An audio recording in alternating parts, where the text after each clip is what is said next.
Yep, it's on.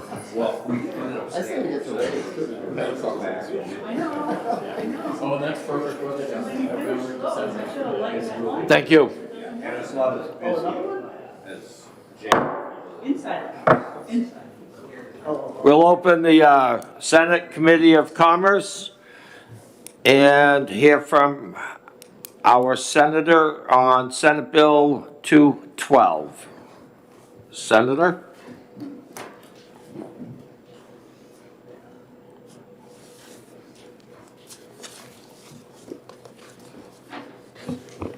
Good morning, Chairman French and members of the committee. Nice to see you again. Back. I'm back. I need a theme song. Good afternoon. For the record, I'm Senator Rebecca Perkins Quokka from District 21, representing the city of Portsmouth and surrounding towns. I'm the prime sponsor of SB 212. SB 212 is a request of the Craft Brewers Association. I'm calling it the Craft Cocktail Support Act, and it will allow craft brewers of liquors to serve cocktails at their tasting rooms, up to 2 cocktails when food is available. It will also allow craft brewers to sell their product at farmers markets with a limitation that is more relevant, as the previous limitation excluded almost all craft brewers from such farmers markets. We all saw how many businesses suffered during the closures and limitations of the COVID-19 pandemic, and the New Hampshire Craft Cocktail Support Act will add just another tool in the toolbox to the craft liquor industry and their recovery. I'd like to highlight a couple things about this bill. One is that, something this bill is trying to address is the ability of craft brewers to showcase their product. Not many of us drink liquors. I don't know. Senator French is here, so I don't want to speak for him, but many of us don't drink liquors plain or straight. We drink them in cocktails, and that's a way that we can kind of show the complexity or different flavors of a product. And so that's one of the goals of this bill. Another is to enable a new business model for craft brewers. They're able to charge a different amount for a cocktail that someone can enjoy in their tasting room with some food than they are for just a sample. And so, again, the intent is really to enable these smaller brewers to provide an experience for their customers. And so I know there's a couple of folks here to testify in support, and there's also representatives of the Liquor Commission here. We're in active conversation about whether 2 ounces is the right amount or not. 1.5 ounces might be the right amount, but we haven't gotten a chance to all sit down together and have that conversation, so I'd like to hear what happens today, and we can kind of take that discussion into account. Great, thank you, Senator. Any questions from the committee besides Senator Gannon? Okay, then Senator Gannon. Thank you. Thanks for taking my question. Just, I had a similar beer type bill last year. You did, And, and I co-sponsored it. thank you. And I co-sponsored yours, so we're just in harmony here. My quick question, I got a lot of kickback. It was very hard in the House. And food was there were tons of issues, which I didn't realize at the time. Yeah. Food, is that just chips and dip, or is this hot dogs, or they'll tell after? I think the guy afterwards going to testify, so we can wait on that. Okay. Thank you, Senator. That would be great. Any Thank other you. questions? All right. Thank you very much. They don't know how to influence. Kate Fry, New Futures, is opposed. And Kate, do you want to speak? You don't want to speak. Okay, thank you. And Aidan Moore from the Liquor Commission.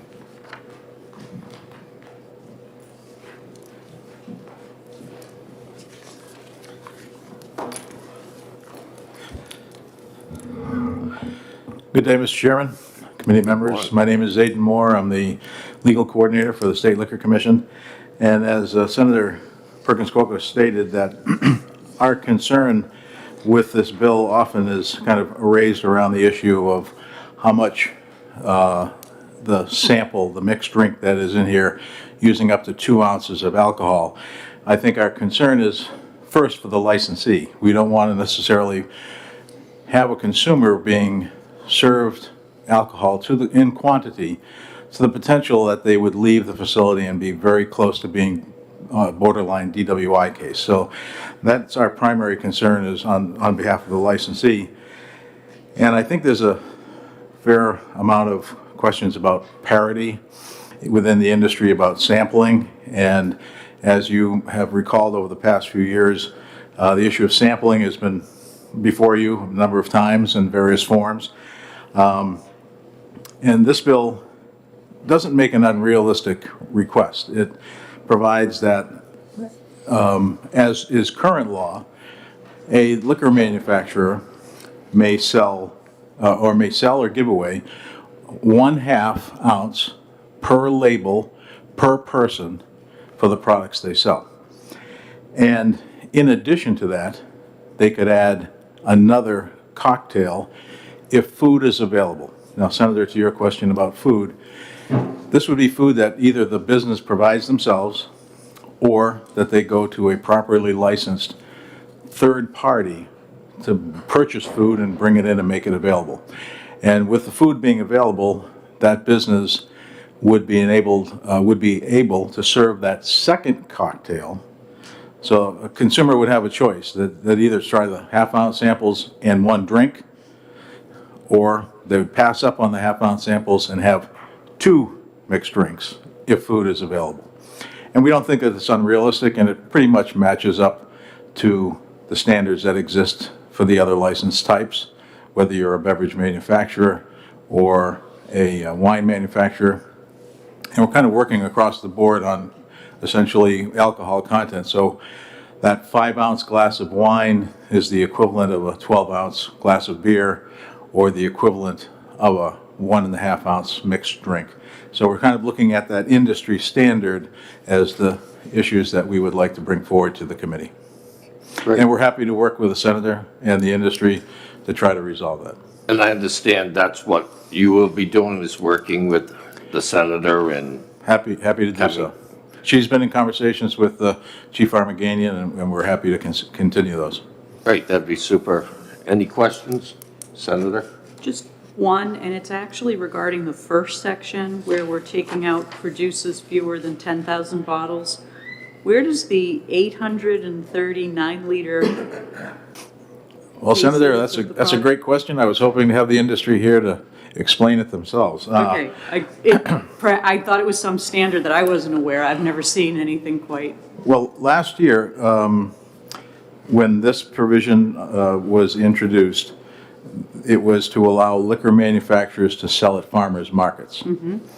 And I believe Senator Birdsell was the sponsor of that bill.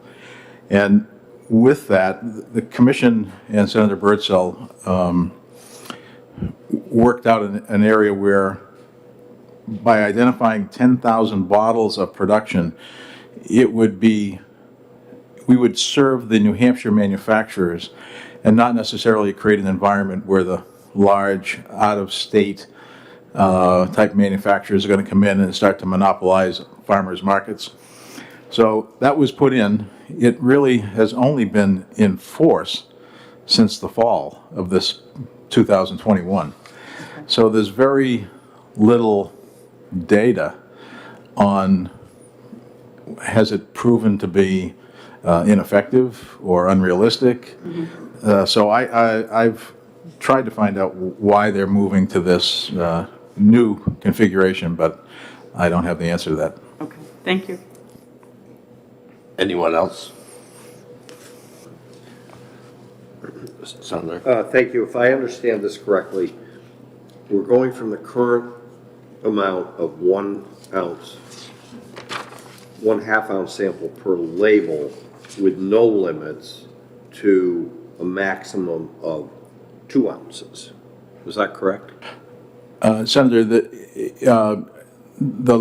liquor manufacturer has the ability to sell or give you 1/2 ounce per label per person. So if you're by yourself, if they have 6 labels and you wanted to try them all, they would have the ability to sell or give you those. If you had those and then you said, I'd like a mixed drink with this law, they'd be able to serve you a single drink that has up to 2 ounces of I liquor. get it. Okay, so it's an addition to the other. Okay, all right, got it. Thank you very much. Thank you. That's all I have on the list. Was there anyone else here wishing to speak on this? Did you come up, state your name?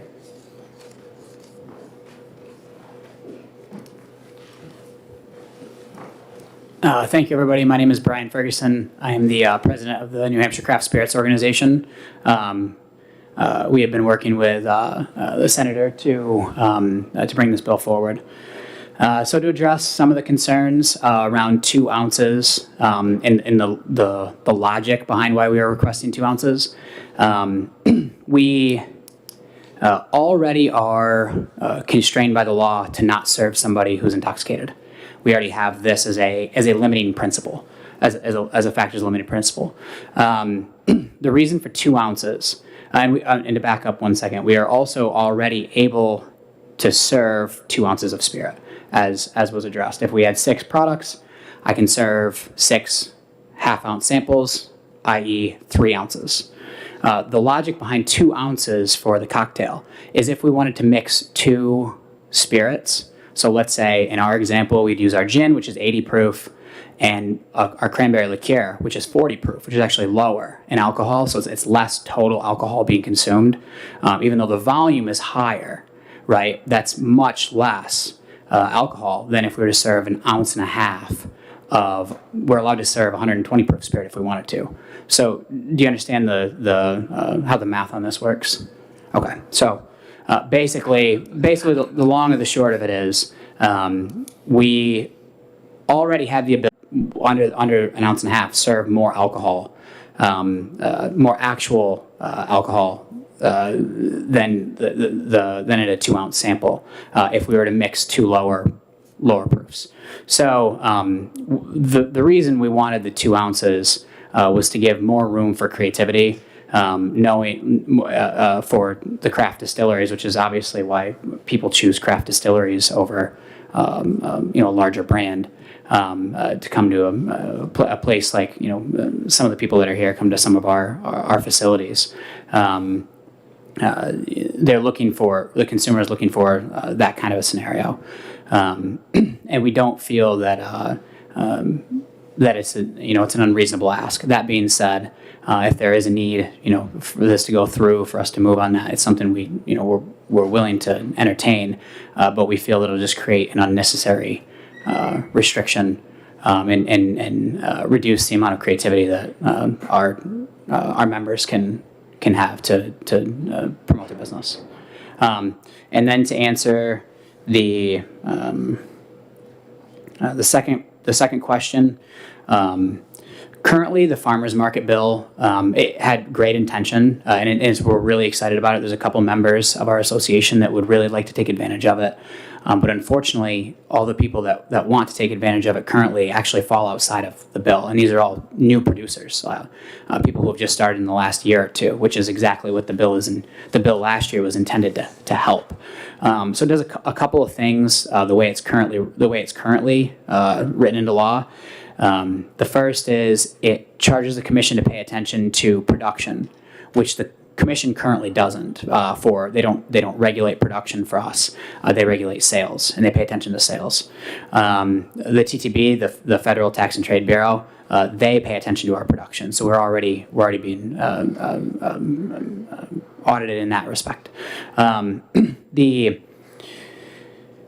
idea here with this sector of the bill was to make it still have a limiting principle, so we could solve the problem of what Mr. Moore brought up with out-of-state folks.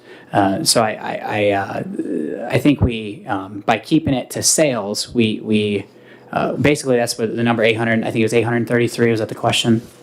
I forget the exact number, but last year the production quantity was 833 in the bill that was passed, and all we did was change from production. What they were paying attention to was production to sales.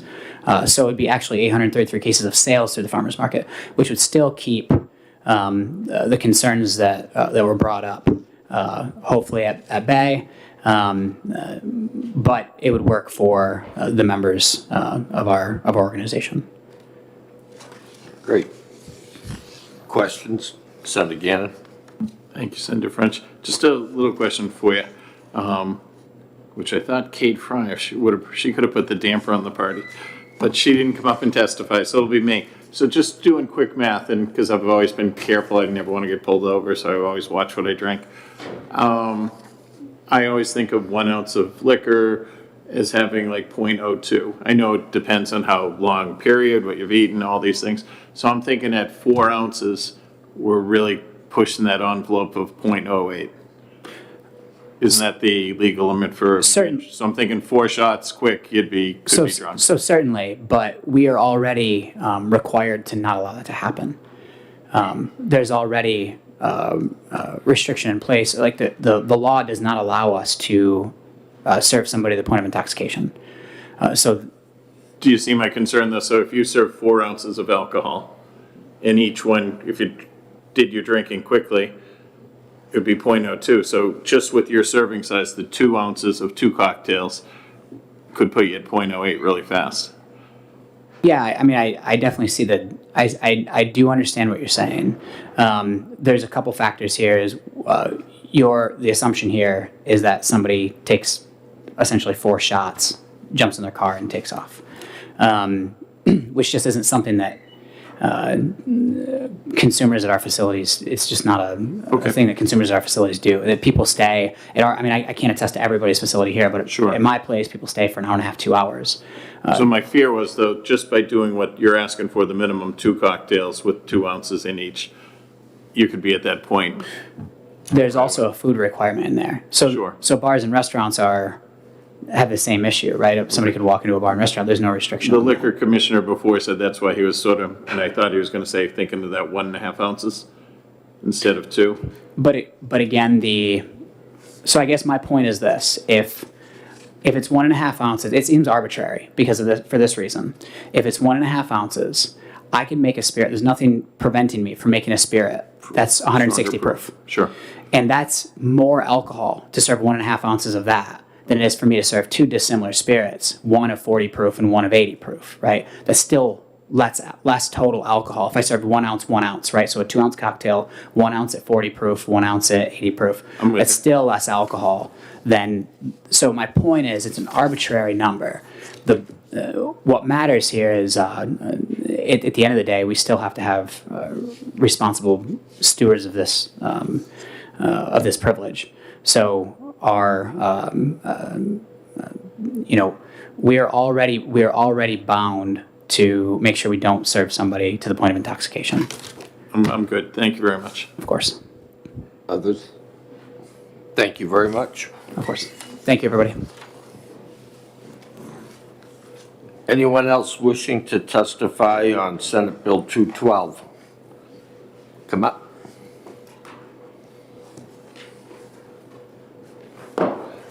Please state your name. Hi, my name is Tracy Burke. I'm one of the owners of Cathedral Distillery. We are one of the newer distilleries that opened in 2020. Thank you. And we were affected by the farmers market bill. We were very excited about it because it gives us a great opportunity to kind of connect with the people that we think are really interested in our product. We're an organic, local, grain to glass distillery, and we think that the people who go to farmers markets are very interested in that kind of a product. It also gives us a great opportunity to meet up with some of the farmers that we want to partner with. And so we were very excited when the bill passed, allowing us to go to farmers markets, and we were able to go to the North Conway Farmers Market twice before it closed down for the season. Had great response. Got on board with a couple other farmers markets to go to their markets over the winter, and then we're told that we had passed that 10,000 bottle limit and we could no longer be part of it. And so I just wanted to give you a little of that anecdotal story because we are a brand new distillery. Only a year of production and we had already passed that limit. And I think part of that is because of our location. We are right in North Conway on a very busy touristy street. We get a lot of people from out of state who come in for the experience, and they actually ask for cocktails all the time. and would love to try our spirits in a cocktail. And to kind of reiterate what Brian said, I think actually giving them the opportunity to have a cocktail as opposed just to the sample, it not only allows them to kind of experience the spirit the way they would drink it at home, but it also does, I think, slow down their consumption, to be honest. Like Brian said, we are bound to only serve people within the limits that we see them able to handle. But if they come in and just take 3 or 4 half-ounce samples quickly, that is much more likely to cause them a problem, I think, than a cocktail, because the cocktail is going to take them longer to drink, most likely. So it gives us an opportunity to watch them a little bit more closely, too. But kind of back to the farmers markets, we see all these people from out of state primarily in our tasting room, and we love that, and we're loving the opportunity to introduce our spirits to them, but we only distribute in New Hampshire. And so when they leave, they can't buy our stuff anywhere else. So the farmers markets give us this huge opportunity to not only connect with the farmers, but also to market our product to the people in the state who could purchase it. And so we really support the idea of changing the limit on the farmers markets to a sales-based number. And to kind of address your question again, the 839-liter cases is just a way of kind of standardizing that 10,000 bottle number, because bottles can be all different sizes. You could have a 750 milliliter bottle, you could have a nip, you could have a bigger bottle. And so this equates to under 10,750 milliliter bottles. It just standardizes it a bit for you.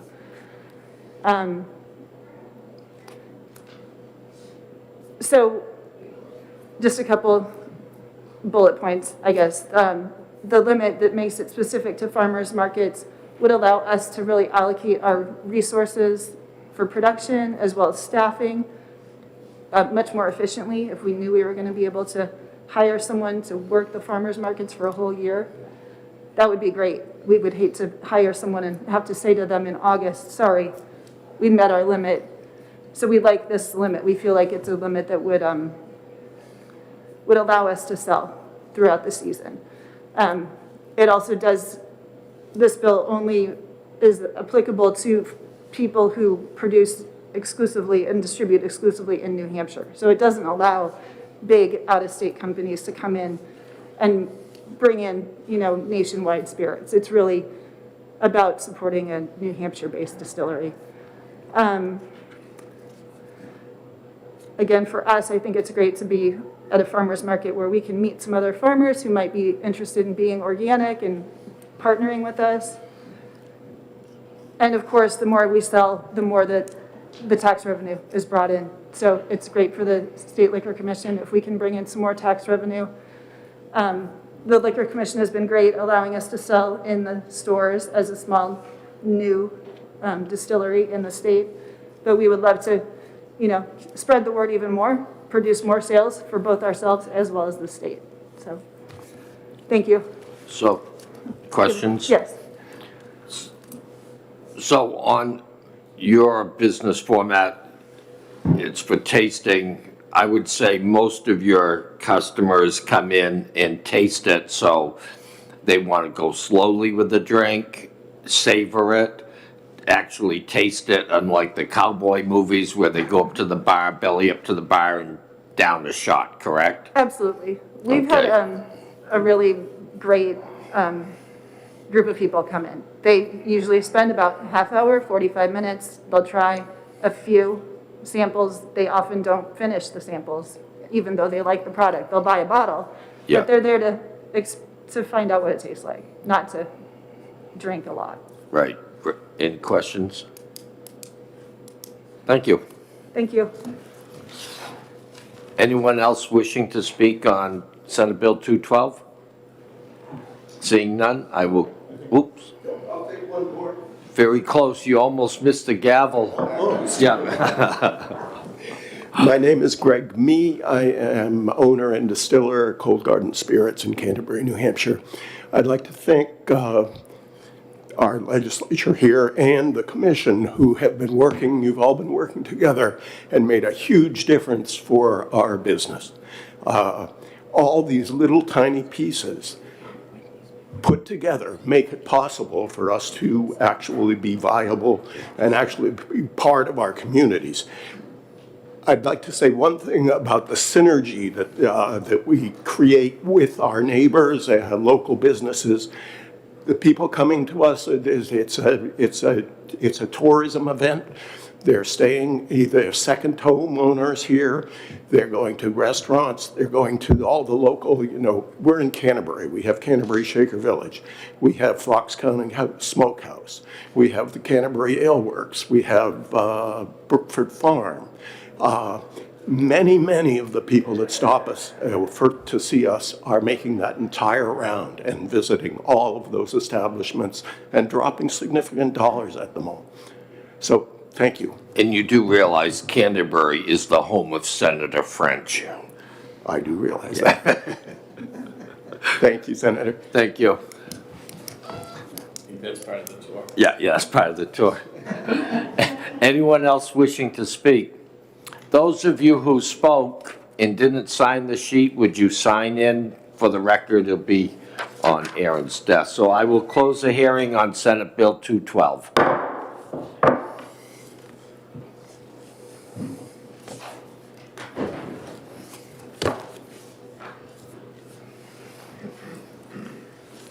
Thank you.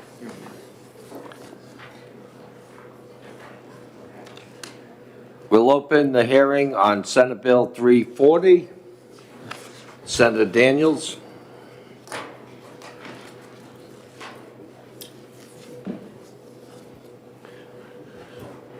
Good afternoon, Mr. Chairman, members of the committee. For the record, I'm Senator Gary Daniels, representing Senate District 11, comprised of the towns of Amherst, Merrimack, Milford, and Wilton. I appear before you today as a prime sponsor of Senate Bill 340, which is relative to direct consumer shipments of alcohol to New Hampshire residents.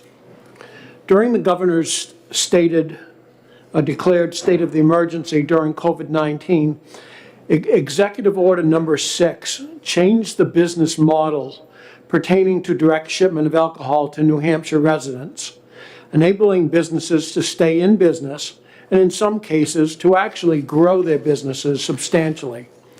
Last year, when we passed Senate Bill 125, it appears that we inadvertently killed the business's direct service that was born out of the COVID shutdown, making it illegal to carry on the same business model after the state of emergency terminated that enabled these businesses to survive the shutdown during the state of emergency. Senate Bill 340 attempts to restore these businesses to, attempts to restore to those businesses the flexibility and business model that enables them to be successful. As legislators, we should be doing all that we can to assist our constituent businesses to be successful. For these are the very same businesses that we count on to employ our residents and to keep New Hampshire the economic engine of New England and the country. In Senate Bill 125, we added the following language to our SA 178-27B. Quote, "No liquor manufacturer shall ship more than 60 individual containers of not more than 1 liter each of liquor to any consumer's address in New Hampshire in any calendar year. No wine manufacturer shall ship more than 12 9-liter cases or equivalent of wine to any consumer's address in New Hampshire in any calendar year. No beverage manufacturer, nano-brewery, brew pub, or beverage distributor shall ship more than 27 gallons of beer, or specialty beverage in individual containers of not more than 1 liter to any consumer's address in New Hampshire in any calendar year," unquote. In addition, we added a reporting requirement in RSA 178-27B, Roman numeral 4A2, that stated that the report to the Liquor Commission must include, quote, "the names and addresses of the purchasers to whom the alcoholic beverages were shipped," unquote. This was not a requirement during the state of emergency, and yet the Liquor Commission had the data they needed to ensure that the proper taxes were paid. Senate Bill 340 repeals this section on requiring the names and addresses of New Hampshire residents, which we do not track if beer or wine was bought at a grocery store or the state liquor store. Senate Bill 340 also dispenses with placing limits on how much a New Hampshire resident may purchase annually. These restrictions make no sense, again, considering that beer or wine could be bought at a grocery store or the liquor store without tracking the amount that is annually purchased. My understanding in talking to the Liquor Commission is that these restrictions were placed on direct shipment to New Hampshire residents simply because that was the criteria used in shipments to out-of-state consumers. Last year, Senate Bill 125 was good legislation that passed with the support of both parties, but we inadvertently made some changes that have become detrimental to our businesses in their efforts to be successful. I respectfully ask that you accept the changes proposed in Senate Bill 340, and for the sake of our businesses and the New Hampshire economy as a whole, vote Senate Bill 340 ought to pass. Thank you, Mr. Chairman. Thank you, Senator. Any questions? Senator Gannon? Again, just because I got into the weeds last year, thanks for taking my question, Senator. All the people who sell beers now, I had problems last year getting it through because food establishments, anyone who sells beer, didn't want this to happen. If you run Hannaford's, all these supermarkets, do they have a problem with this bill? Because they're feeling that this will take away from their sales? No. was just curious. The ones that I have heard from are the smaller craft brewers, and Sure. Mr. Carl Soderberg is here today as an owner of one of those breweries to testify on his experience through all this. Okay. Thank you. Great, thank you. Anyone else? Seeing none, thank you, Thank Senator. you, Mr. Chairman. Kate Fry from New Futures is, opposed and not wanting to speak. Carl Soderberg.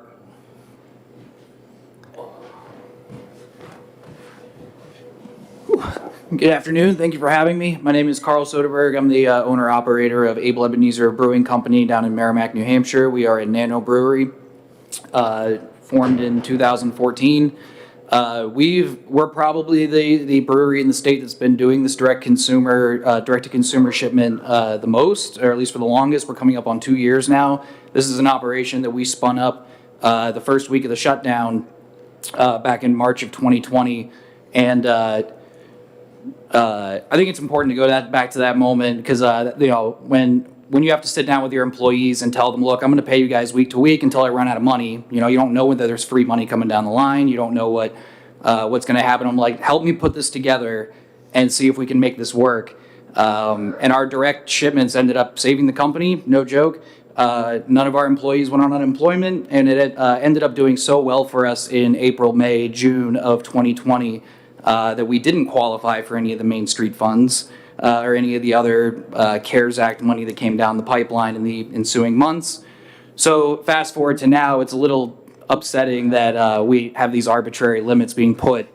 And since we talked about math earlier, so 27 gallons of beer I know sounds like a lot for like a night of drinking, but over the course of a year, so our most popular delivered item is 4 4-packs. So 16 beers, it's about, so that's 2 gallons right there. So if I order that twice a month, so I'm averaging a beer a day, I'm going to hit my limit at 6 months.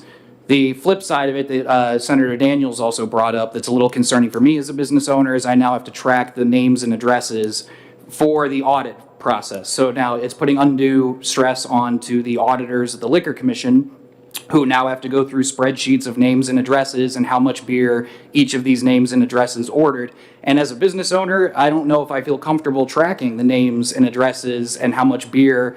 I don't see, like, it starts to just open up a whole Pandora's box, and it puts an undue limit on us. I mean, it doesn't take into consideration either that sometimes on Fridays we have business owners that order a couple of cases of beer for a barbecue. So what happens if they do that a couple of times during the summer and now they've hit the limit? And now they have another employee who's supposed to order from a different name so that we don't go over the certain limit. It's just an arbitrary limit that really puts an undue stress on an operation that frankly saved our business, and I know a lot of other businesses, and the customers enjoyed it, and the world didn't end. So, questions? Questions? None. Thank you. Sweet, thank you very much. Aiden Moore, come on up.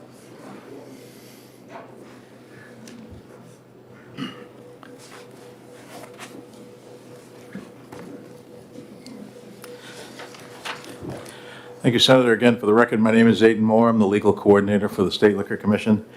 And I'm here to try to answer some questions and to provide some information as the Senate considers this bill. As Senator Gannon and Senator French, you know, Senate Bill 125 was full of a lot of things last year.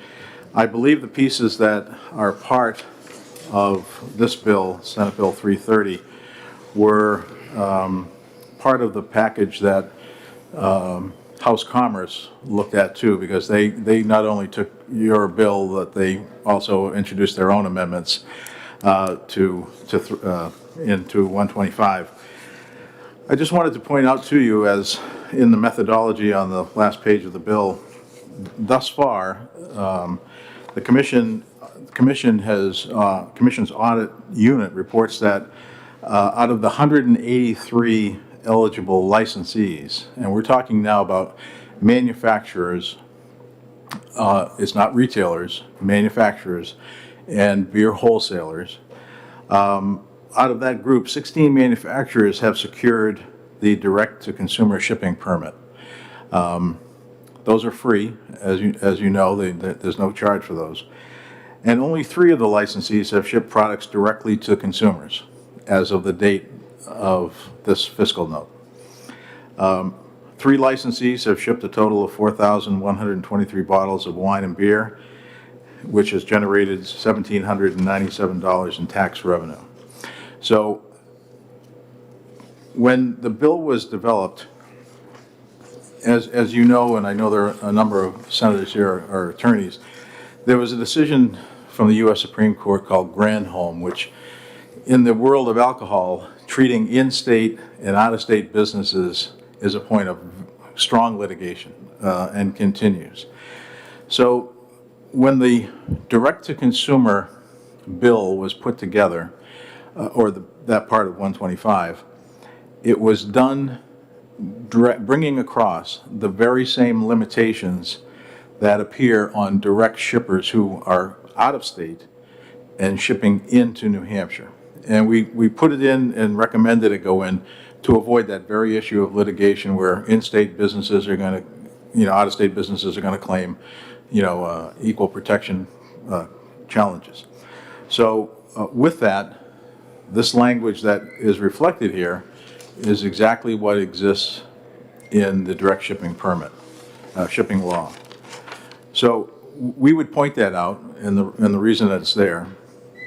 And if the Senate determines that this should be removed, then I think it will beg the question for direct shippers, why should they now be obligated to these limits to ship into New Hampshire? I don't know the answer. There could be no litigation. There could be some litigation. And we could certainly provide the committee with any direct shipping data that you would like regarding how much product is coming into the state from out of state. So I just wanted to take your time and just to point out why this provision is in here. And it does not appear at this stage that any of the businesses who hold these direct-to-consumer permits have bumped their head on the ceiling of limitation. That may have changed some of the time we did this note, but I just wanted to provide this information, and I'd be happy to try to answer any questions you might have. Thank you. I have a question. I think it was last time we visited this, was the testimony that, and not manufacturers, but retailers like Shaw's or Market Basket, they can ship beer to homes, correct?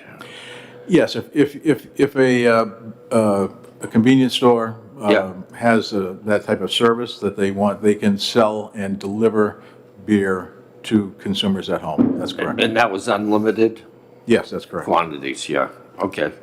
I only asked that because I was arguing with my son about it the other night, and I said, no, we passed that, they can do that, so. He should listen to his father. He should. Questions? Seeing none, thank you very much. Thank you, Senator. Anyone else wishing to testify on Senate Bill 340? Seeing none, I'll close the hearing.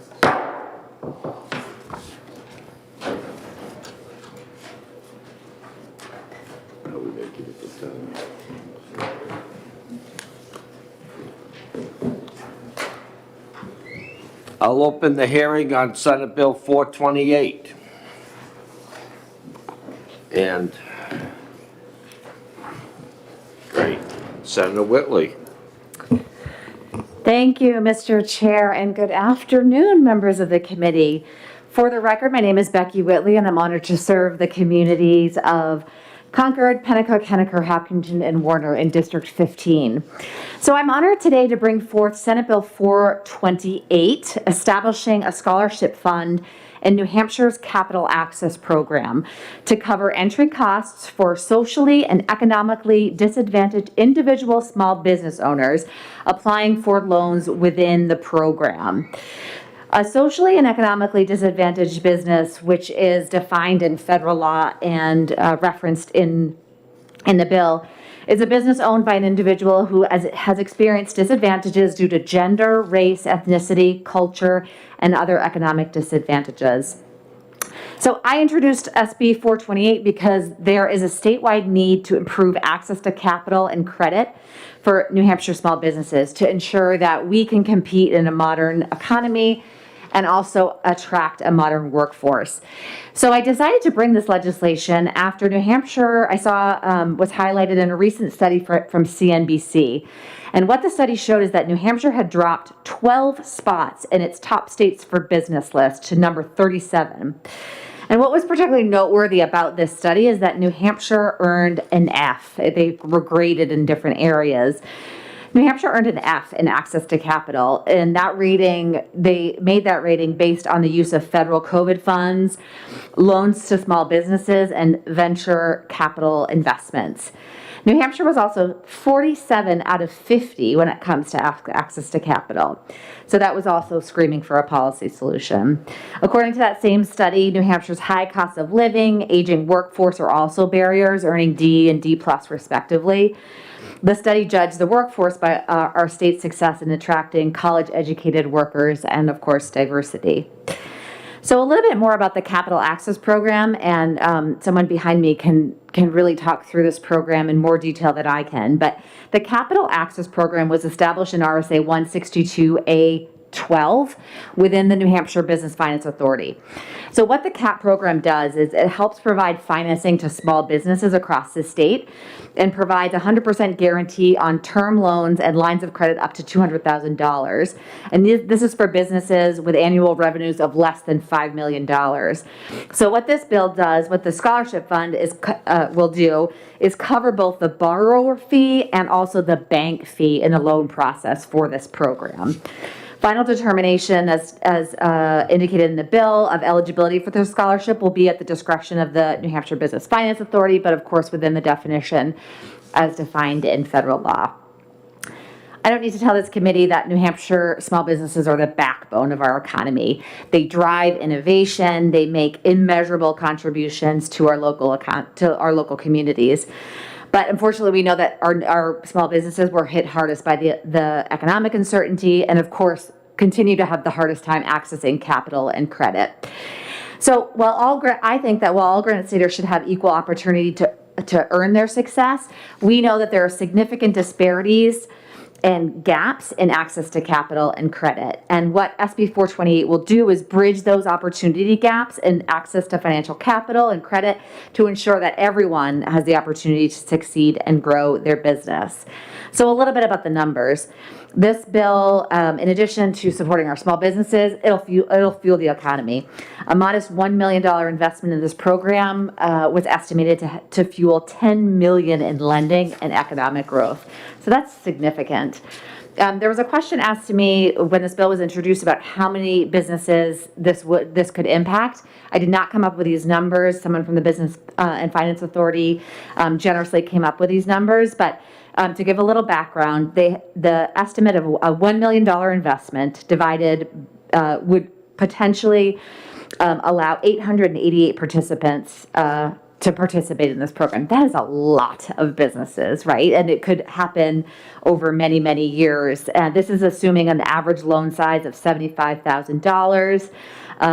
And, this could be used potentially for many years to come.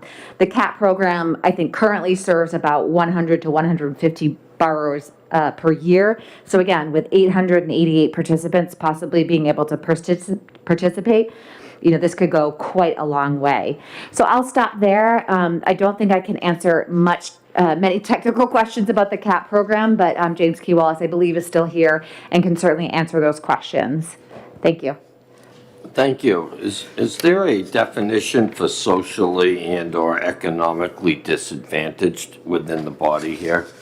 Yes, Senator, thank you for that question. If you look on the first page, line 20, 15 USC section 637 defines that term. I took that term directly from federal statute. I see. So if I go there, I can see. Correct. Okay. Thank you. Any other questions? Seeing none, you're that off the was hook. easy. Yeah. Okay. We try to take it easy before we say no. Senator. James Key Wallace.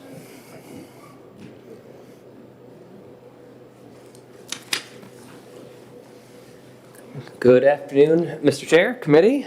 For the record, I'm James Key Wallace, Executive Director of the state's New Hampshire Business Finance Authority, and thank you for having me today. As a quick reminder, just like when the state treasurer comes to testify on bills, the BFA does not take positions for or against bills, but is here to be a technical resource to the committee and answer whatever questions you might have, just kind of down the middle with the facts. So if it would be helpful, I'm happy to talk a little bit about the CAP program itself to ground that in context. If you would. Okay, great. So the BFA is a self-funding organization. We've been around for 30 years. We help get capital to small businesses. We do it with no taxpayer support to date. And the CAP program is what we call our small dollar lending program. So it's for businesses that want to get a loan through their bank. The BFA works through banks to help private capital get to companies to grow. So if you're a small business in New Hampshire and you need $200,000 or less, whether you're getting started or growing, doesn't matter, startups are okay, churches are okay, nonprofits, businesses, any kind of business, you might be able to get a loan from a bank and you might not. A bank might say, hey, you've got a great business. You just don't check all the boxes that we have due to federal requirements or something like that. But we love you and we'd love to lend you money. They can enroll the loan in CAP. And when a bank does that, and almost every bank participates in the state, we've done 5,000 plus New Hampshire companies through this program, hundreds of millions of dollars of bank money out. They enroll the loan in CAP. The bank takes a small percentage of the loan. The borrower takes a small percentage of the loan, and that goes into an account at that bank. The BFA matches that amount 2.5 times to 1, so you end up with this little deposit in an account at the bank. So every time they enroll a loan in the program, that account gets a little bigger, it's at the bank, it's the bank's account, and you end up with this pool of capital. if any one of those loans in that cap portfolio doesn't work out and there's a loss, the bank can reimburse itself for the loss from that cap account. So it works like insurance. A bunch of little premiums go into an account. Most of the time they're not needed, but they offset the occasional one loss. So the bank says, we've got this savings account built up. Now we can make loans to folks that we otherwise couldn't, because we have a second, kind of a backup plan if things don't go as planned. It's been running for 3 decades. It's got a great track record. The bill, I believe the intent is to recognize that some businesses might not have the capital available from certain, targeted populations to pay the fees that it takes to get into the program. So this bill would cover those fees for those businesses, allowing them to get the bank loan to grow their business. So that's it in a nutshell, and I'm happy to take any questions. So this has been ongoing for 30 years. Do you know what percentage of those loans failed over that 30-year period? I do. It's less than 1%. Less than 1? Yes, sir. Nice. Any other questions? Senator Gannon. Just maybe if you could go a little bit into what Senator French was asking before the 19 U.S.C. Section 637. So I want everyone treated equally. When you go in, I want the best and the brightest for schools, for loans, for everything else. I'm afraid my kids will go in and they won't get it because someone else is going to go in front of them because of equity, diversity, and inclusion. My son, a white male, going to have less chance. My daughter, a female, going to have a better chance. And then if someone more minority, if they all had the same business plan, is that how the money's going to go on? So I think to answer your question directly, the answer is no. No one would be turned down because of their inclusion or not inclusion in any group. The BFA's programs are open to everybody equally, and passing this program would not prevent others from getting into it. The definition, if you were to go to the federal code, it's actually it's veterans, Sure. women, minority-owned businesses, rural, which includes a lot of New Hampshire. So it's actually a pretty wide swath of folks who would be eligible for the scholarships. It's not exclusively race or gender based. Okay, so then you said women were like a protected class. I'll just use that term loosely. Again, would my son be behind my daughter in getting the loan because of his sex? No, he would not. Okay, then I'm all set. Thank you. Yeah, thank you. Any others? Seeing none, thank you very much. Thank you very much. That's all I have on the list. Anyone else wishing to speak on Senate Bill 428? Seeing none, we'll close the hearing.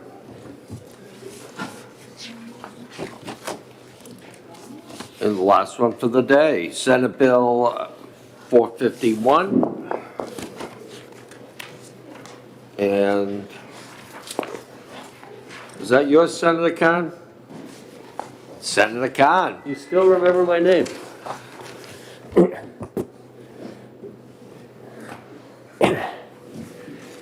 Well, Mr. Chairman, thank you for hearing Senate Bill 451. For the record, I'm Jay Khan, State Senator in District 10, representing 15 of 23 towns in Cheshire County.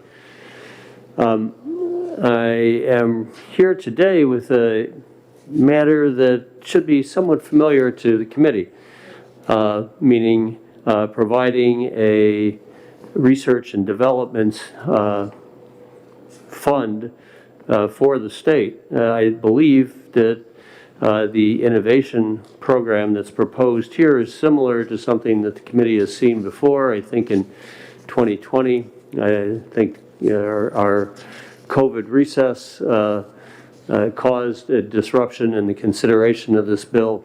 We've seen other kinds of innovation funds come before this committee that have been endorsed, have gone over to the Finance Committee and run into budget issues. So hence, we do not have a capital investment or matching fund in the state for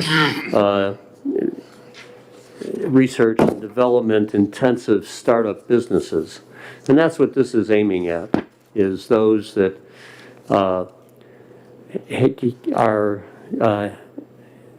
starting up from a patent or some type of research and development, are looking for some early stage capital funds. This fund would provide some of the assurance for grant matching.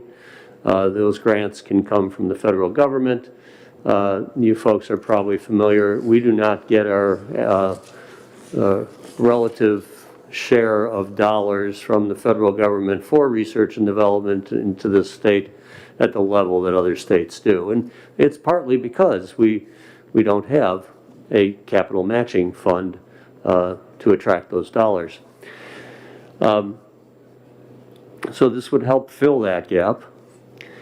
I am a member of the New Hampshire Research and Industry Council, which is a component of New Hampshire's EPSCoR project, and EPSCoR is defined on line 9 and 10. So if you hear about EPSCoR and you wonder what does that stand for, it is New Hampshire's established program to stimulate competitive research in New Hampshire. So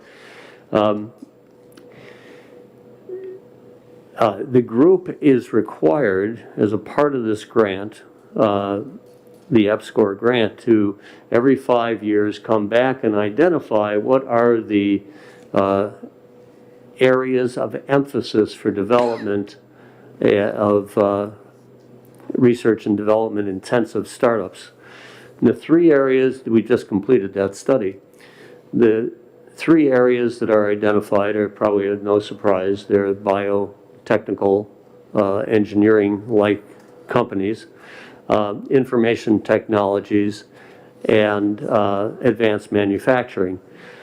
These are the sectors that we've hear about repeatedly. They are the same sectors that the Business and Economic Affairs Division has identified in its economic development plan. So there's a lot of consistency here of where these dollars would be going, and it is in a Venn diagram sense, there's a significant overlap that this grant and fund would be supportive of the directions set by the BEA.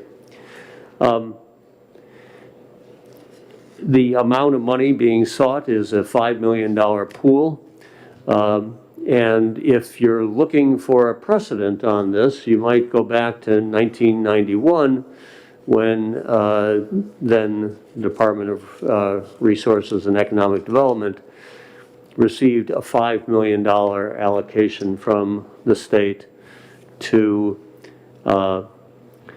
start up an economic development fund. That fund, amazingly, still has $21,000 in it. Now, the point to using that as an example, one, is this kind of partnership with startup and seed funding through the BEA has precedent.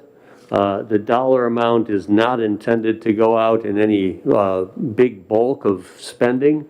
This is a fund that's there to be drawn upon as applicants have ideas that can compete successfully for federal funding.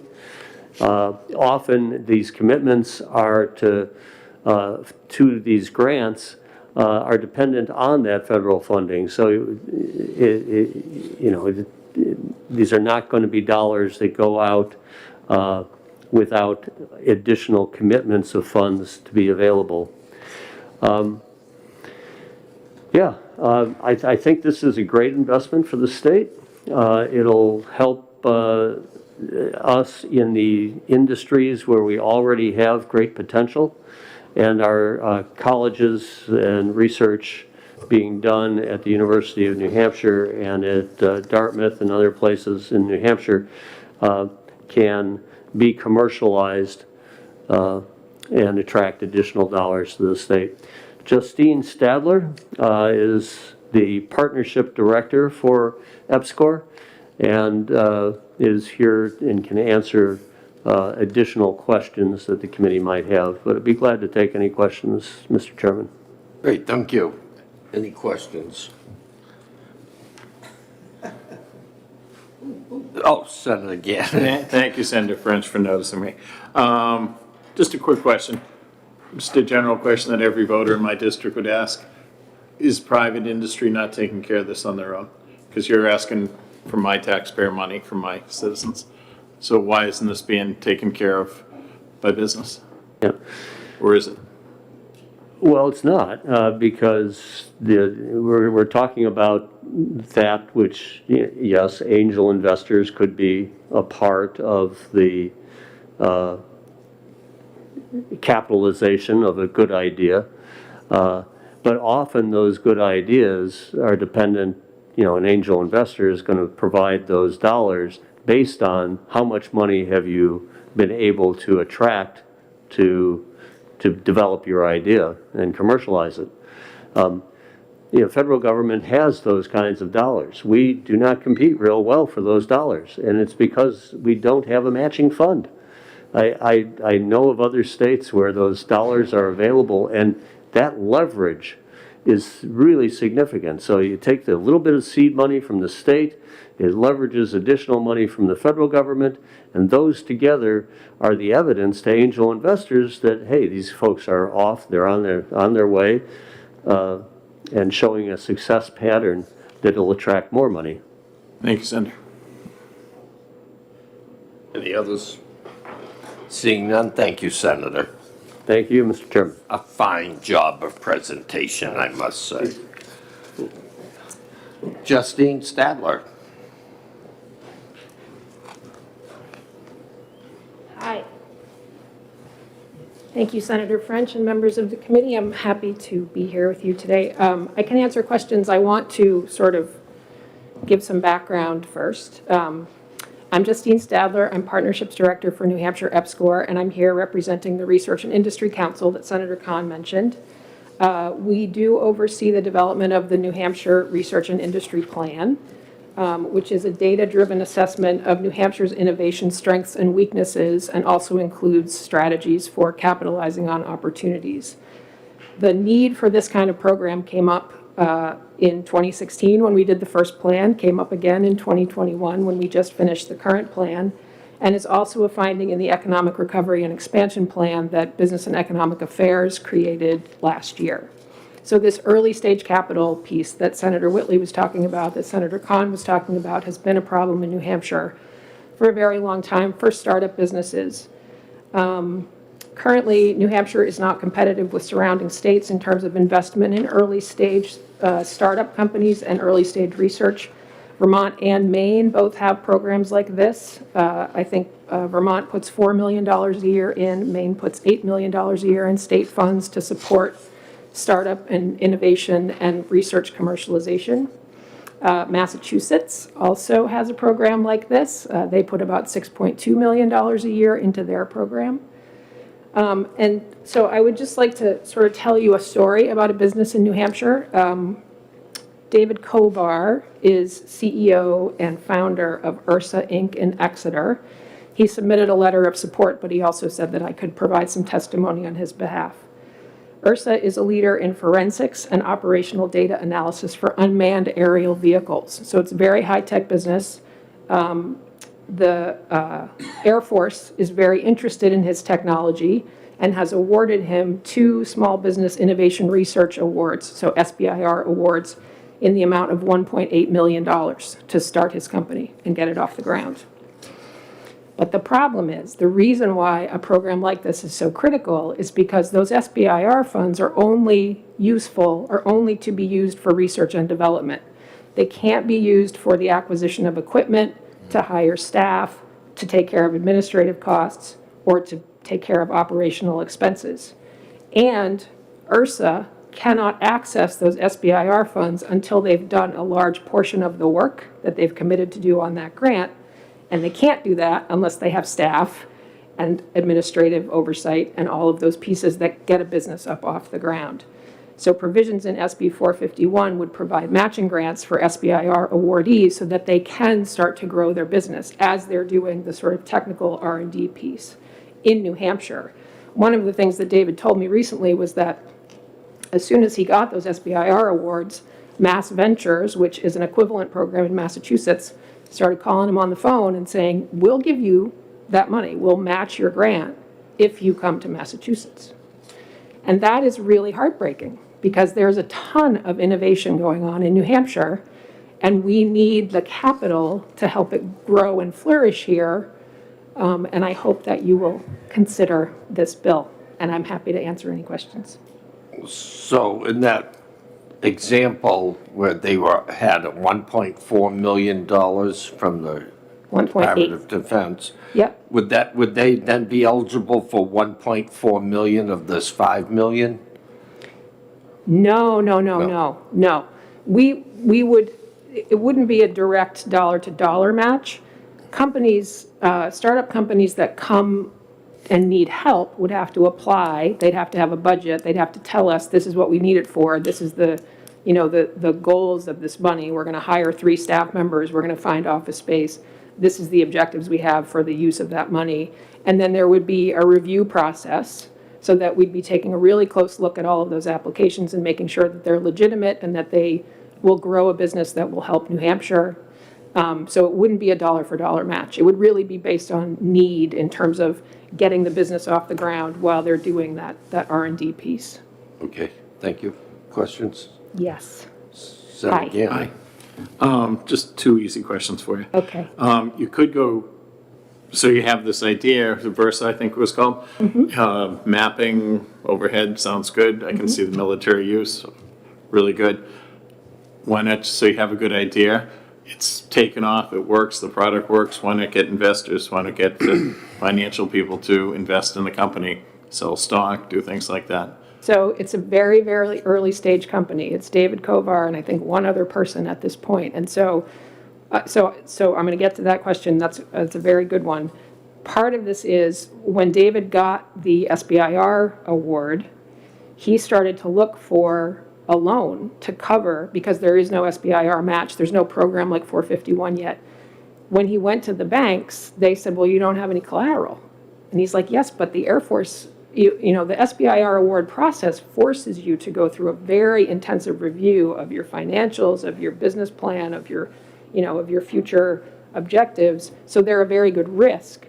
But current lending practices do not see that as a very good risk because they're looking for typical collateral.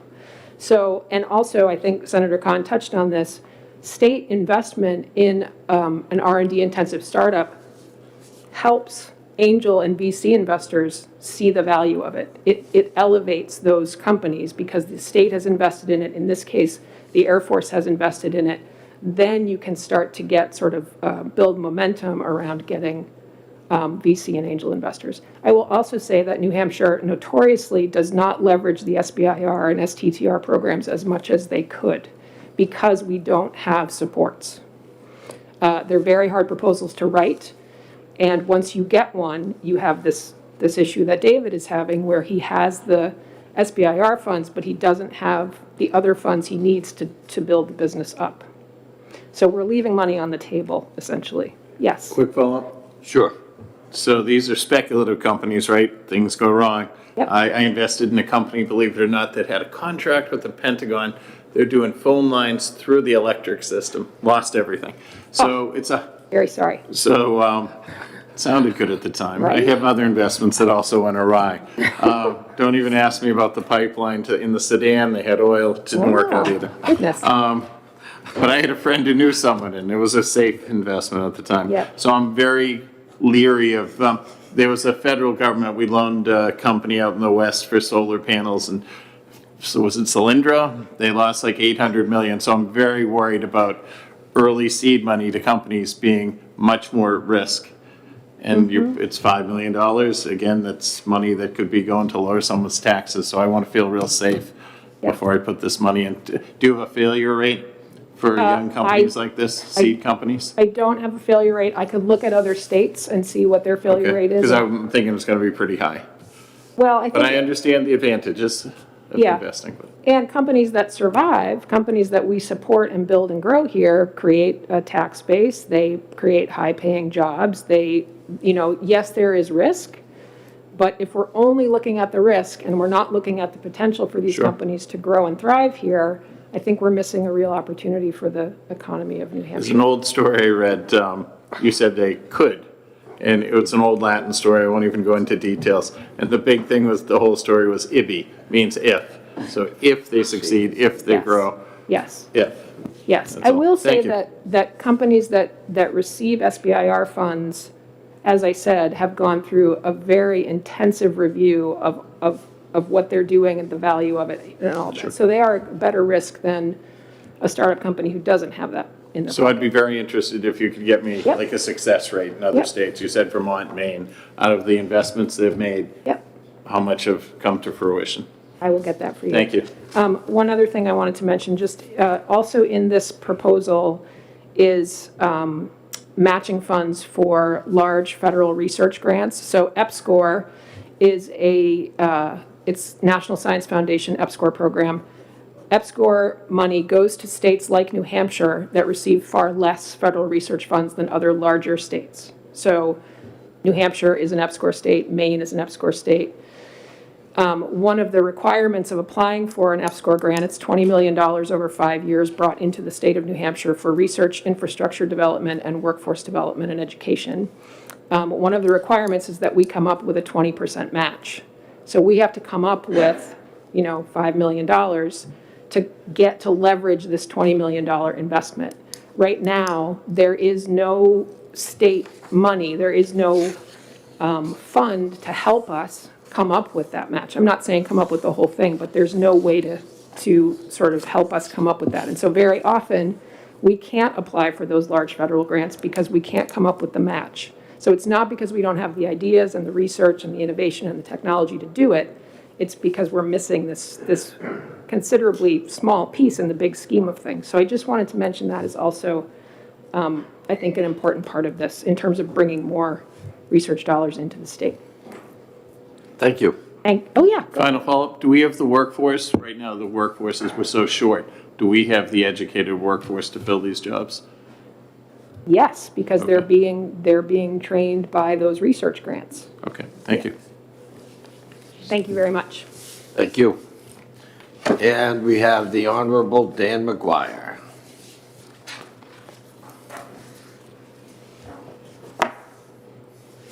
Thank you very much, Mr. Chairman, members of the committee. For the record, my name is Dan Mcguire, and I'm from Epsom. I'm opposed to this bill. I'm a long-term angel investor, meaning I invest in startups. I've been doing it close to 25 years, fairly successfully. I retired when I was in my mid-40s. And I'm also a member of what I think it may be the largest angel investment group in New Hampshire, or the oldest perhaps, called E-Coast Angels.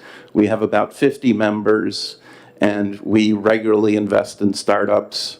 I've been a member of that for 15 years or more. So my argument against this bill kind of has two parts. One is, I think this is an inappropriate use of public funds. And number two, I don't think it will be successful. But if you sort of insist on going down this route, I have some suggestions of how the bill could be improved. So first of all, use of public funds. So the tax money that the legislature controls is money. It's the general public's money. It's taken by force from them. And many of those people are of very modest means, and they would not be allowed to invest their money in this way.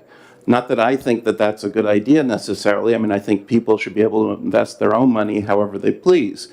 But the fact is, it's recognized that angel investments are extremely difficult to do, and so people are only allowed to do it if they're what's called qualified investors, meaning they have at least $1 million of liquid assets, or $200,000 a year of income. So it's not the typical thing that anybody can do. And, you know, for example, I was a trustee of the trust funds once, and we were investing money of our town.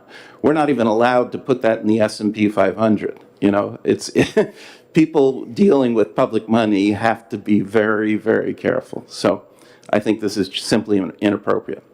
Now, how about results? What you're doing with this is you're asking people who could not themselves make such investments to make those decisions.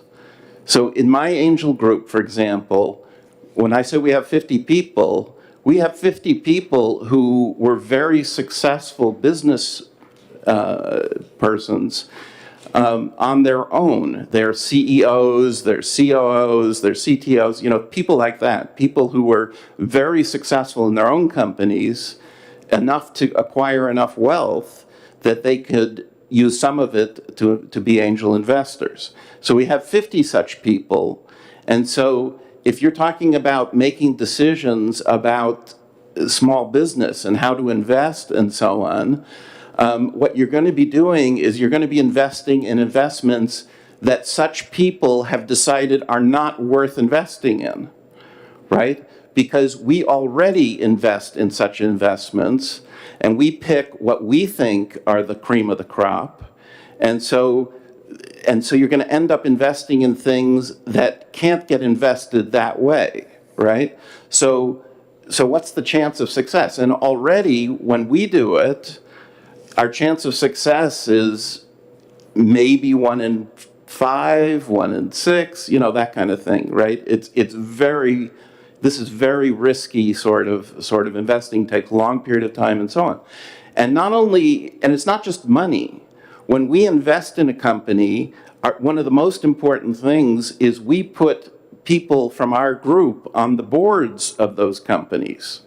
And so the experience gained by the investors getting involved in companies is a lot of what makes it a success. Our biggest success of all time was a company that had gotten $50 million or more of venture capital, had crashed and burned, and we took it over and put people from our group on their board and restarted it and ended up making it a success. So it's the people involved. So just dumping money into these kind of things doesn't make sense. Now, personally, I mean, if this bill were to pass, it would probably benefit me personally in the sense that probably some companies that I invest in might get such grants, and therefore, you know, that would help me out a little. But as a public policy, I don't think this makes sense. Now, I said that maybe you could improve it. So this involves universities to some extent, right? Some part of this involves the university system, UNH, and so on.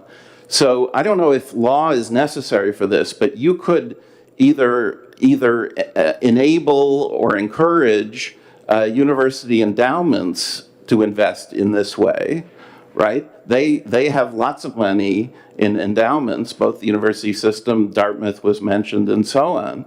So, but that's their money, and so they have professional people managing that money. So they have an incentive to watch it and that sort of thing, right? So that's a big part of this is when we make investments, it's not just a grant and the money goes out the door.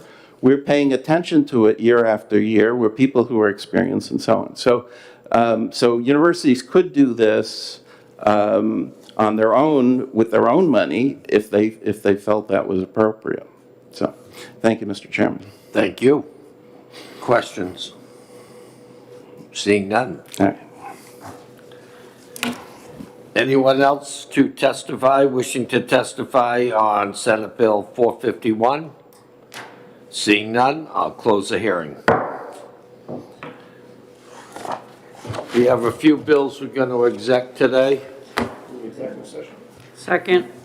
We have a motion for executive session from Senator Kavanaugh, seconded by Senator Susie.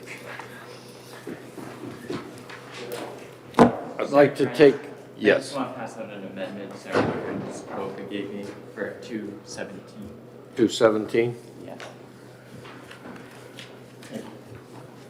Thank you. Thanks very much. We'll be starting on Senate Bill 209.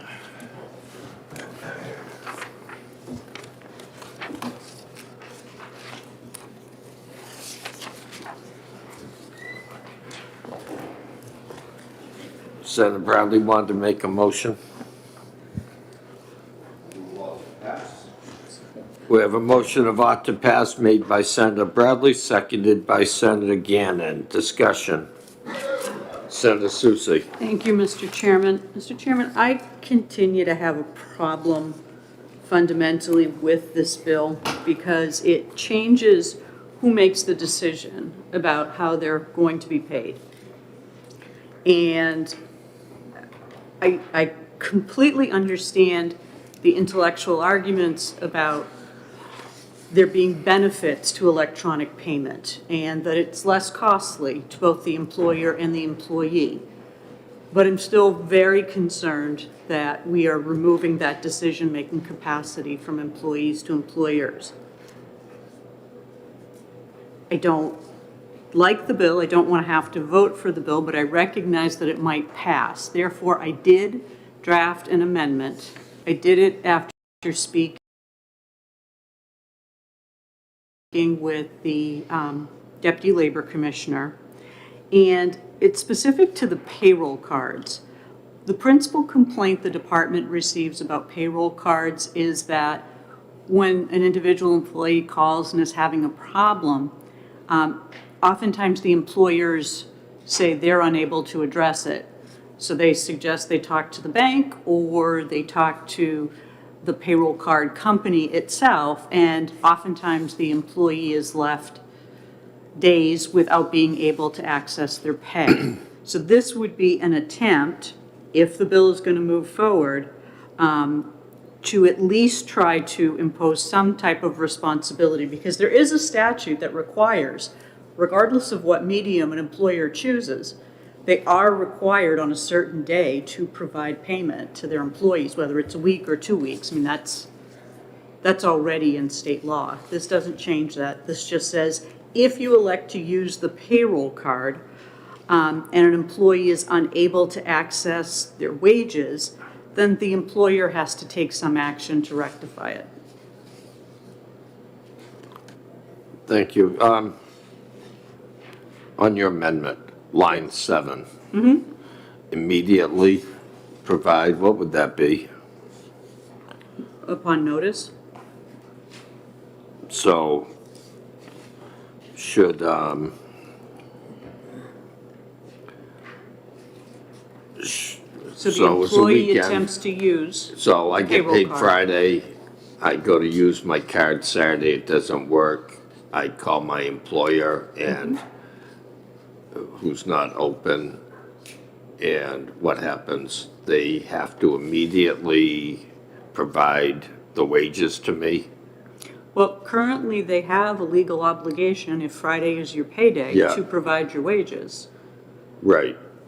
So if it were a check, the same would apply, Senator. If they were paying you with a check Okay, and you had some problem with the check, you would notify them, and they have to make good on that because they owe you. The department can assess penalties for Right. failure to pay Okay. in a timely fashion. So this is, as I said, specific to the payroll card medium. It's the one area I have the most concern with. As you know, I represent a significant portion of inner city Manchester. There are a number of people that I know don't have bank accounts, don't want bank accounts. They want a paper check. They will pay a fee to cash their check at a local convenience store in their neighborhood. They'll use some of that cash to transmit money to relatives in another country. That's how they operate. That's how they want to operate. This law would change the ability for that employee to continue doing what they're doing. But as I said, I don't support the underlying bill, but if it is going to pass, At the very least, I want to ensure that we're providing some protection for employees whose employers choose to only use payroll cards. Okay.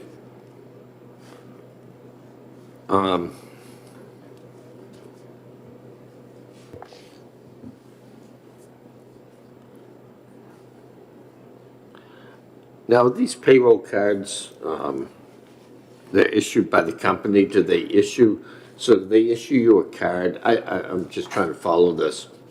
They issue you a card, and that is a bank card, basically.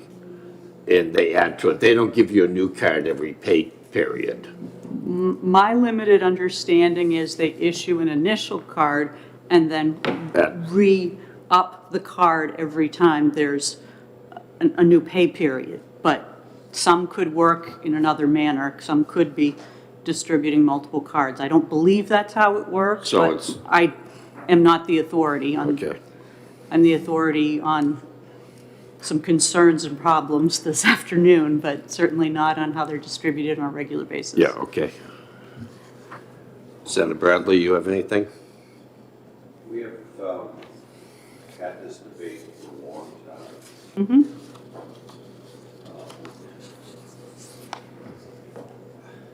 I guess just a general basis right now with shortage of employees and employers having such a difficult time, allowing this is really a good idea because it helps, reduce payroll costs. But if there's, the handful of people, I think it really is a small amount of people in this day and age that Senator Susi describes, I can't believe an employer isn't going to make an exception given the wage. I think the shortage of. Thank you. I'm sorry. So, I don't know. I'm good with this. I think Senator Carson's amendment is important because that it makes it so by removing on page 2, section C, the written consent, and I understand why that's there, but at the same time, it gets back to the argument I was making before that, this is common now, these types of cards that, if it's going to make sense, I think it makes sense for businesses to be able to do it across the board, but I do believe that in the situation that Senator Susi outlines, a employer, if they want to keep employees, are going to be able to write checks.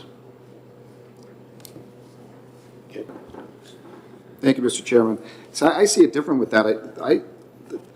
The question I asked when we had this presentation was, do they get an overdraft? And they don't take the overdraft, just deny the payment. I think that's great. But then come to find out that there's a fee if you go to an ATM, whether it's a whatever $1, $2, $3 fee to access my money from my paycheck, really my card. And I see it different. I can see restaurants and bars in Manchester, if every time I have to access because you're telling me I have to have this card to access my money, I'm getting a fee, I'm going to go next door and talk to that owner and say, are you doing this? And it's just, I think when we take fees from people accessing their pay, I just, and even the amendment, Senator Susi's amendment, I do like it. I don't like the underlying bill anytime they're taking fees from people's pay. Could I just add one last thing, Mr. Chairman? You can add as much as you want. I think one of the issues with the pay card, in addition to what Senator Kavanaugh just said, is that we still haven't resolved the issue of how somebody gets all of their money. If I get paid on Friday at 5 o'clock and I go to use my card at an ATM, well, if the ATM has a limit of $500 and I'm getting paid $540.16, I can't get my $40.16. You're not going to find an ATM that dispenses change. You can't find an ATM that dispenses less than 20s, some 10s, but not many. So the question then becomes, how does, then does somebody have to use it at a grocery store or to make a purchase to get all of their pay? That's the concern raised. And I know what Senator Bradley's saying. I mean, I've heard the intellectual argument. I mean, I personally have been doing direct deposit from my employers for years. I mean, it's so much easier. I don't want to have to be bothered to go to the bank repeatedly. But there are some people that do, and I know I represent some of them, so. Thank you. So do I have a motion on Senator Carson's 0027 amendment? Pass on Carson's. Second. We have a motion on amendment 0027. Do you all have that? All in favor? Aye. Opposed? Opposed. And we have a motion of ought to pass. Do I have a motion of ought to pass? Senator Susie probably wants to have a vote on her amendment, right? Do you want to vote on that? I do. I do Okay. think that it's. That's fine. As I said, it's an important protection Yep. if. Do I have a motion? Move to approve. We have a motion of ought to pass on amendment 0336S. All in favor? Aye. Opposed? Nay. Nay. That's 2 to 3. So do I have a motion of ought to pass on 2009 as amended with 0027? Before we get there, just go back to Senator Susie's amendment. Are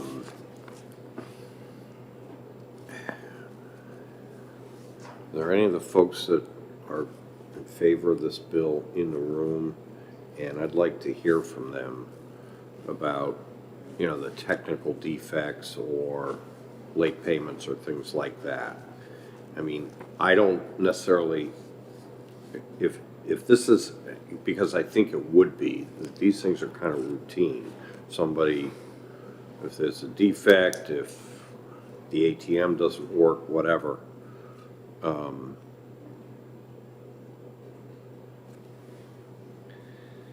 There's parts of this, certainly the 24 hours of being notified part, I don't have a problem with. But I guess what I'm saying, Senator Susie, is I'd be amenable to a floor amendment if I heard from the proponents of the bill that some of these things that you're talking about are working, okay?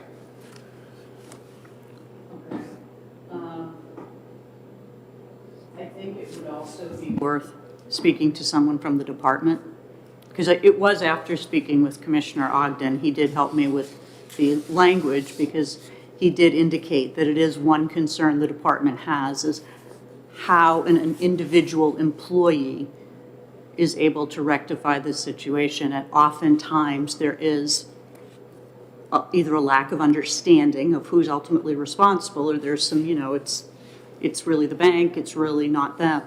That's the concern, and the department's primary mission is to ensure that employees, having fulfilled their obligation of working the prescribed number of hours, are compensated appropriately. So it's that balance.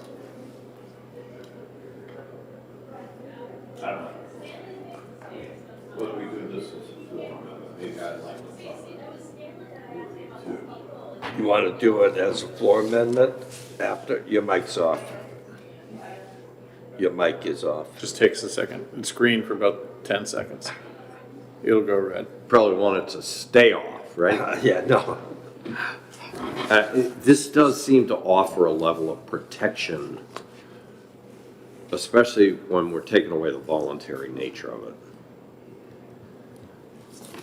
So what would you like to do?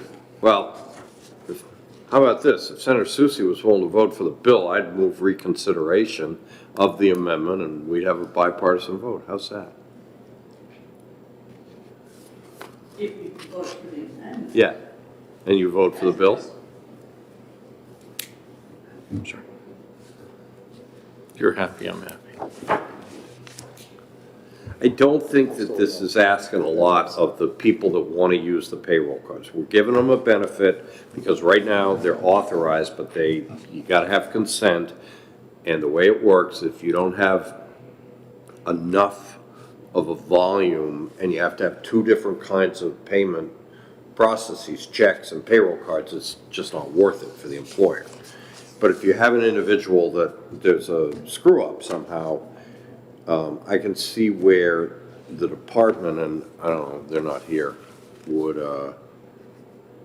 want to see that there was some protection in place for somebody unable to access their wages. Could we hold on it, speak with the department, Mr. Chairman? Sure. I'm good with that. Sure, why don't we do that? Thank you. Morris will yell at me, but.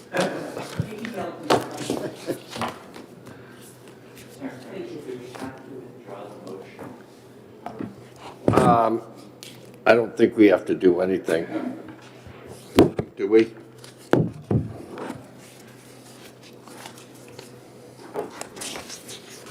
So we do this? Yeah, exactly. Then let's take up Senate Bill 217. Relative to eviction notices.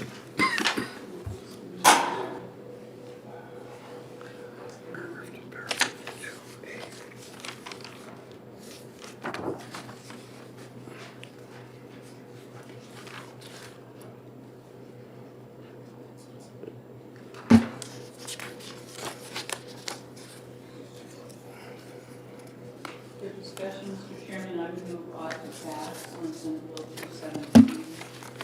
And then I believe there is distributed amendment. I believe this was it, yes. So I have a motion of ought to pass by Senator Susie, seconded by Senator Kavanaugh. Senator, before Senator Perkins spoke a lot, she said that there's only one change she would make to the amendment on line 10. She wanted to say or instead of a period. So comma or. Where is it, line 10? Line 10 at the very end. Oh, or the dwelling, okay.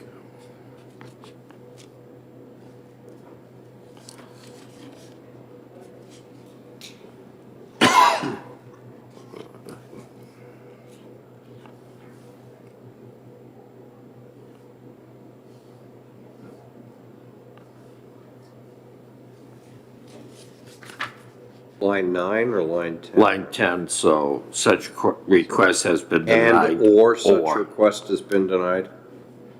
Or the dwelling unit requires repairs. Instead of period, or, I think you said, right? So it's the condition would be. In the amendment. Do you have the amendment? Yeah. So 325? Yeah, 325. So line 10, such request has been denied instead of the period or the word inserted.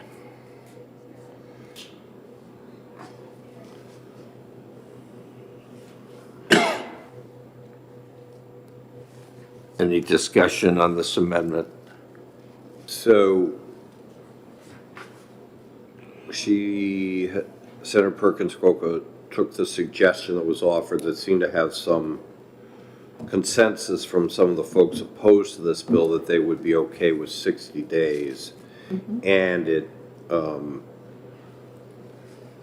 just looking at it, it captures the amendment that was handed out at the hearing that wasn't an official watermark amended that also seemed to mollify, you know, some of the people that were opposed to the bill.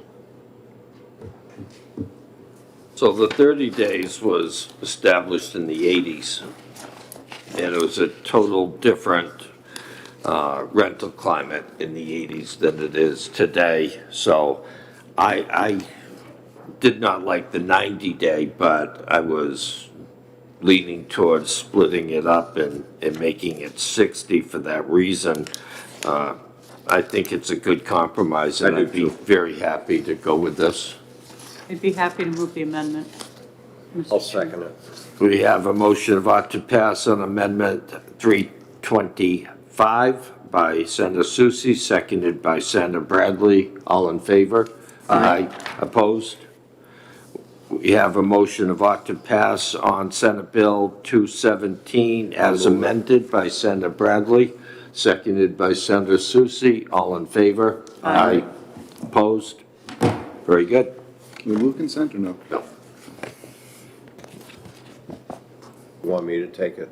I would love to have you take it out, Senator. Were you moving consent? No consent. No, we can't do You said consent that, today yeah. because of the calendar. That's right. I'd like to take up Senate Bill 331. Mr. Chairman, I am working on an amendment with my constituent. We did meet with the department. It's not an FN bill, so if we could just give it one more week. I'll give you a week and a half. Thank you. So agreeable. We'll take up Senate Bill 345 relative to youth employment.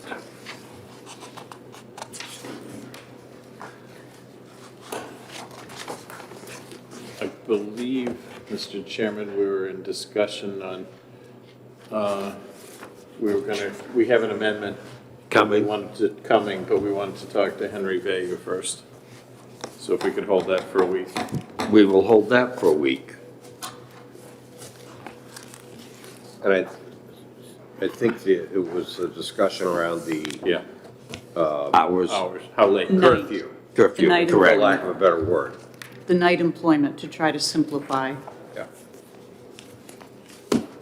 So that leaves us with, this one we're gonna chat about. You want to talk about 355? Well, you had questions. I have a lot of questions. Is there anyone here I can ask them of? I think there's a few. I think Jim and Curtis had a lot to do with the drafting, so. Did you? Could you? So I hadn't had time to go over this. I had problems with certain issues.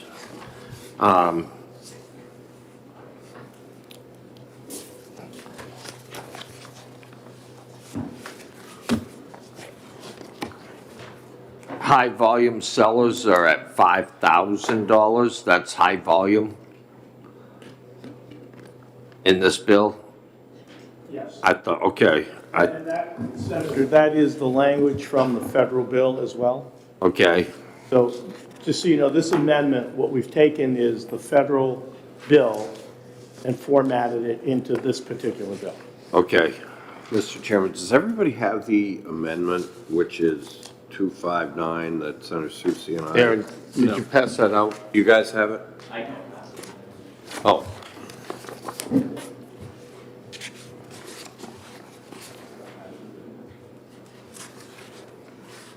You got it? I have it right here.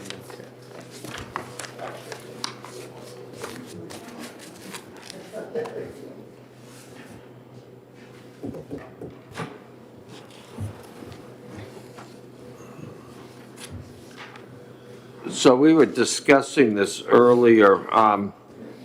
Who has, this is to collect information from online sellers. And it's only collected by online marketplaces that collect the monies on behalf of the sellers, correct?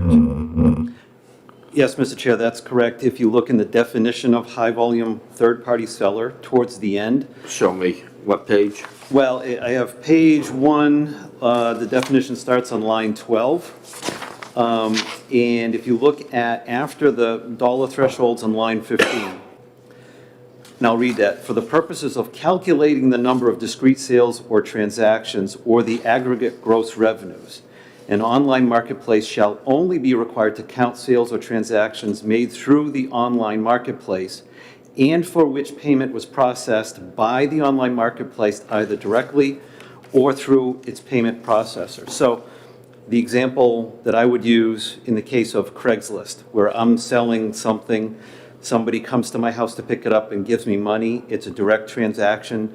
that transaction does not apply in the calculation of high-volume seller. It's only if the online marketplace handles the money transaction or a third-party processor on behalf of that entity handles the transaction, that is counted towards the threshold. Okay. And the information they're going to be collecting on their sellers appears where here? I read it once, but I just wanted to go over it with you.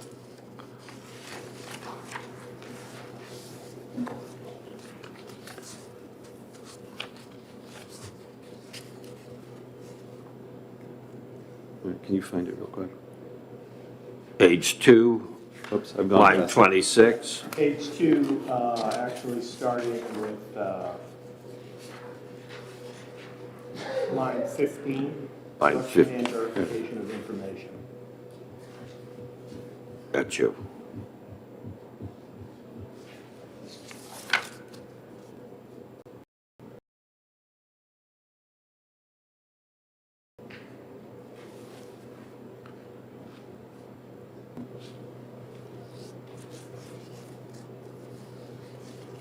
So they will be having a copy of your driver's license. They'll be required to maintain that. They'll have. Are you looking at line 30? I'm looking at line 30, correct. They will be required to have a copy of your tax records or a copy of your tax A records. tax ID number, right? Yeah, So that's an or It's an sentence, so or. it's either a copy of a Right, valid or, I saw driver's that. license would work, yeah, or the person would supply their tax documentation. okay, and who has access to this? Where does that come into this bill? Well, first of all, I would suggest that the privacy policies of the online marketplace as a place to start, but they're not public records by any means. I'll speak to the retail end. It is practice for the folks that I represent, if there's a question, if there's a reason to believe that something is possibly stolen or counterfeit, that they would first approach the online marketplace with information. There is certainly investigation. Somebody feels that there's a valid reason to involve law enforcement to some degree. I've been told and confirmed a number of times, the process only is through subpoena, court order, warrant, something like that, where law enforcement can access that information. Now, the online marketplace certainly can act on its own to temporarily suspend or shut down the seller without legal action. Right. And I saw someplace in this, when I was looking at it, it only involves the sale of new, unused merchandise. Is that true? That one I'm not familiar with. I thought I read that.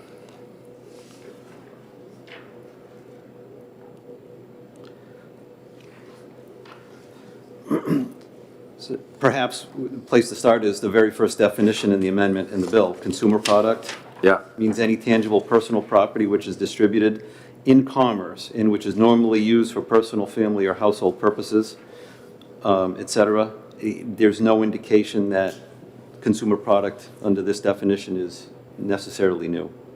okay. Good.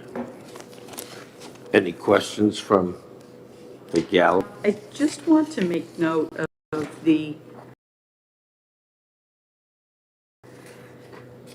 contingency provision, which is on page 5, line 31. I thought the language of that coupled with the effective date was kind of curious.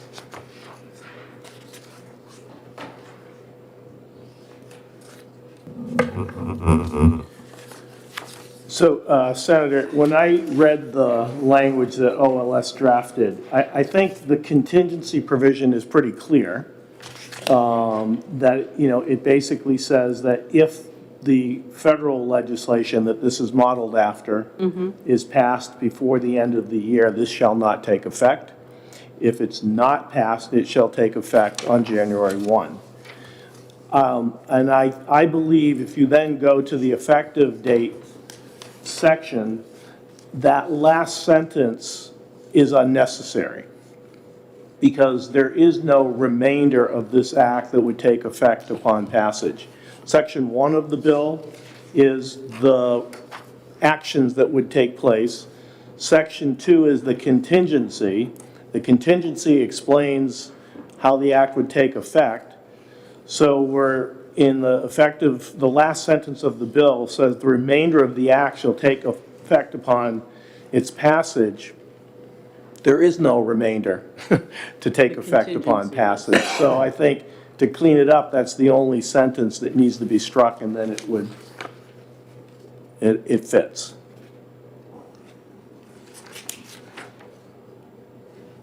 If I could just ask a further question. Go right ahead. My only question would be if just one small portion of this were different, if, for example, just the definition of consumer product were different, why would we then not stick with our existing law and just adopt that piece of the federal change as opposed to an all or nothing?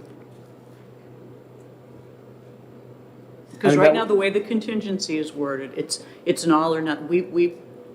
If the federal government before January 1st enacts this legislation, then it's whatever the federal government said. If they don't do it by January 1st, our statute does go into effect. Yep. But then conceivably they could pass something that has some little nuance that's different from New Hampshire. I just want to make sure that if we're putting it in place, we're putting it in place in a method that allows us to adapt to any minor changes, because not only is it difficult to predict the timing of Congress's action on this legislation, but whether or not it continues to remain the same or whether there are further modifications. Yeah, I think the way this is worded, it specifically references the House bill, which we have taken word for word that language. But I do think that it also says that if similar federal legislation, I think that's important because we don't want a conflict with our law and the federal law. So the federal law would supersede and take effect. So I think it does help eliminate confusion because we don't want two different standards on the books, one here and one at the federal level. Okay.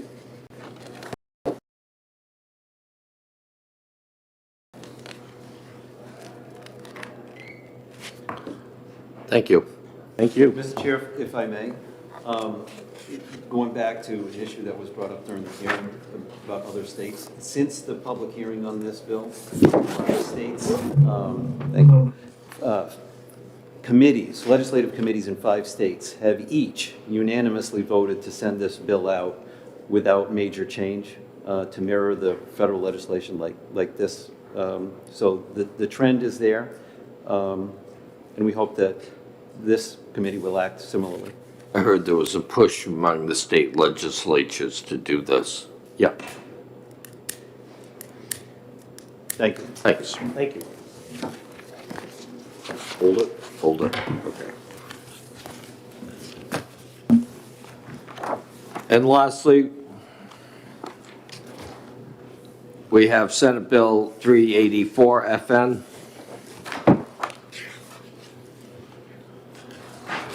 This is requiring notice of hands-free law. Do I have a motion? Interim study. Second. We have a motion of interim study by Senator Bradley, seconded by Senator Gannon. Any discussion? In favor? Aye. Opposed? Good choice. Great. Move consent, oh no, we can't do that. No. Sorry. Good. I want to thank you all very much. We get through a little bit of it anyway. Close this, we'll adjourn. Who do you want to take out creating for? I'll take it out. Okay. Bradley.